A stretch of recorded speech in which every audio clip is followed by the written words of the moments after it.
This video is about using the region editor or the audio editor in Logic. And this is noteworthy because it is generally a destructive editing environment where we're actually changing the waveform.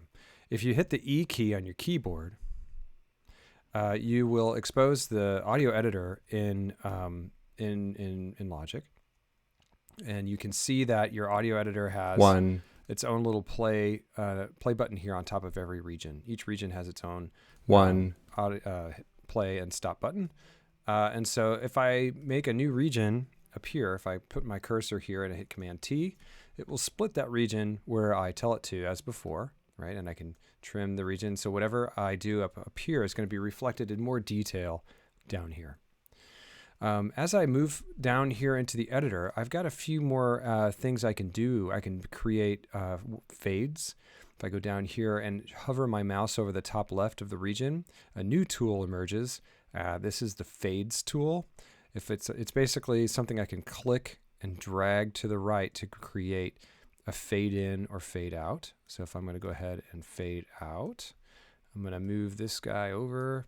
I'm going to time stretch, and if you remember that the time stretching tool is found by hitting the Option key, and that creates a time stretch tool. And if I hit play in my audio editor, and maybe fade out even more so, note that down here, the audio loops for me automatically when I work with this editor down here. Okay, so if I so now I have a new region here, and so I'm doing track function editing, which is not necessarily destructive. So it's similar to what I can do up here, right? If I go up here into these areas, I can work with my region, but I don't have as many controls that are exposed for the fades, for instance. If I wanted to adjust to a tempo grid, I could do so down here as well. So if I go to my other regions here, and let's say I wanted to put these on the beat, right? Let's say I have a tempo that I want it to adhere to. 2, 3, 4. I can adjust or change the placement of these things in time with the flex tool. So this helix or flex tool allows me to change the placement of certain transients in time. So if I want this to be on beat 5 or on any beat in time here, I can stretch my region and the transients of the region to those points in the tempo grid. 2, 3, 4, 5, 6. So now this is more rhythmic according to the tempo of my project. Again, that's uncovered with the flex tool here, and then now I'm just sort of using my my guides here to help me place the transients in where I need them to be. 2, 3, 4, 5. So if I like what I have here, I can trim this off as well up here, move this down. And let's say I want this loop now to be, maybe I want this to be reversed. The reverse function is very useful. It's kind of fun, but the problem is that it is rather destructive. It changes the wave shape. And so to do this function on this region, it'll change the wave shape for any copy of the region. So let me demonstrate this by adding a new track. And let me take this word here. I'm going to copy it down here and at the top here as well. So both tracks will get this this word. So I'm going to use the editor here to open the reverse function. Oops. If I double click on any region, it opens the automatic on the audio editor automatically. If I go to the File tab, this means that I'm actually changing the file. So that is a destructive edit.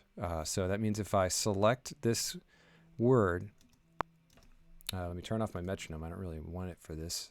8. So this is the word 8. 8. If I want to reverse the letter 8, the number 8, I go to Functions and hit Reverse. Notice that everywhere the number 8 lives in my session has been reversed. So the whole project's regions associated with this window has been reversed. Yeah. Even over here. Yeah. Right? So to avoid that, I can undo by hitting Command Z. Oh, well, see, I can't undo it. It's something that I undid before. Yeah. I undid it before, and it won't undo today, and I don't really understand why. But so that just explains. That helps to explain kind of the how strange the reverse function is in logic. But if I go to functions again and reverse it, it should put it back to fast forward. 8. There we go. There's my normal 8. So again, that demonstrates the destructive properties of this function. So if I copy this and paste it back over here, and let's say I want this one to be forward, but this one to be backwards, I have to make a new audio file of it. Okay, and it's easy to do that in Logic. It's just knowing where it is. We can control click on the region to find this little menu. Bounce in place is our function. So Shift or Control B is going to say, I want a new audio file of that region. And so what that does is it makes its own audio file associated with this region. That means that I can reverse this independent of that. So that bounce in place function, again, it's under Command B or Control B, and that will allow me to make a new file of it.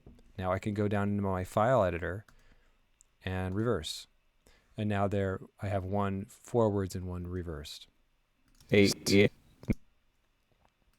So the file functions are all destructive as far as I can tell.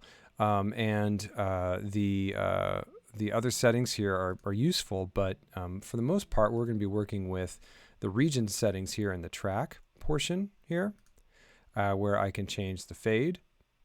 I can change or crop. I can also work with time stretch by hitting the option, right, and stretching things. Or I can turn on the flex and place the transients of the waveform right on the beat. If I wanted to generate an independent wave file of this, and I wanted something to reverse, I'll use the Control B function, bounce in place. I'll tell it to put that on a new track, and it'll place it here, and I can go down and now in the file menu, reverse it.